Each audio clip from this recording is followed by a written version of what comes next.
from the SADC region worked in South African mines, with over 200,000 of them recruited from Lesotho, where at least 26% of the ex-miners have acquired the silicosis.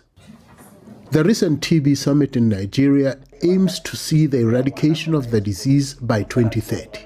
In Nigeria, Abuja, in the TB summit, one of the conclusions was that the 30 countries, which we call them high disease burden countries, which includes the Southern Africa countries, it is possible. That's one of the countries. It's possible to eliminate TB by 2030.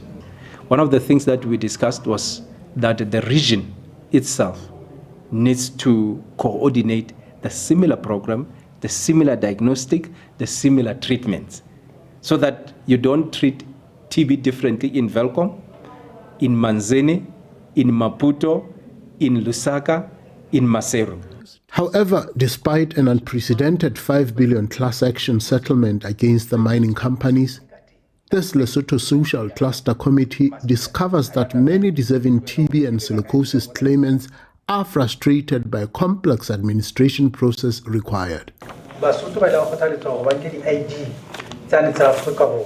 were encouraged to acquire the South African IDs, and the main issue was an electoral campaign for them to vote the ANC. But then, for the men that took up this offer, their spouses were never included in this process. And the result of that was split families, with one now identifying as a South African, while their partners identified as Lesotho citizens. We are saying, if this trust fund Tsiamiso wishes to work with us, it must comply with our local procedures.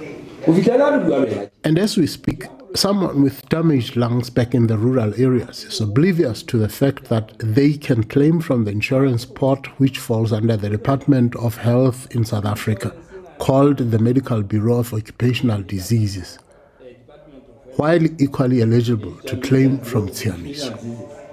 What kind of impact do you think this is causing to the families when there is money actually that is due to them? Well, this is quite devastating even to try to think about it.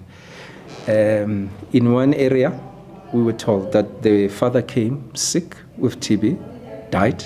The mother got TB, died. And the other child died. And the other one had MDR TB. Okay? So the impact that it has, these people are supposed to be compensated. This person is not compensated. So the father the breadwinner has already died. So it leaves the children very vulnerable. So they are vulnerable to, one, in terms of human trafficking into South Africa or any other place, just to have some income for the family, because the breadwinner is dead. The other one, the others, they have looked at this, that my father was working in Klerksdorp, in whatever, and they know that here we are struggling. He thinks about the people who are going to, then he joins Samazama. And then the one that you have seen, that the people have to carry guns, have to be feel that they are dangerous, they can fight. So eventually, numbers, hundreds of the people have died.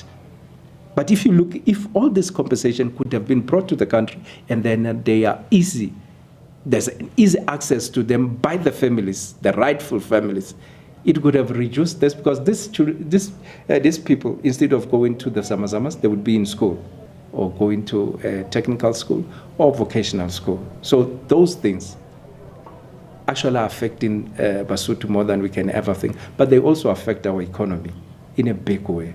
The National Assembly Social Cluster Committee has resolved to summon all stakeholders in order to draw a comprehensive strategy that will deal with TB as a disease and its compensational-related challenges. I'm Rabelang Khatebe for SABC News, Masego Lesotho.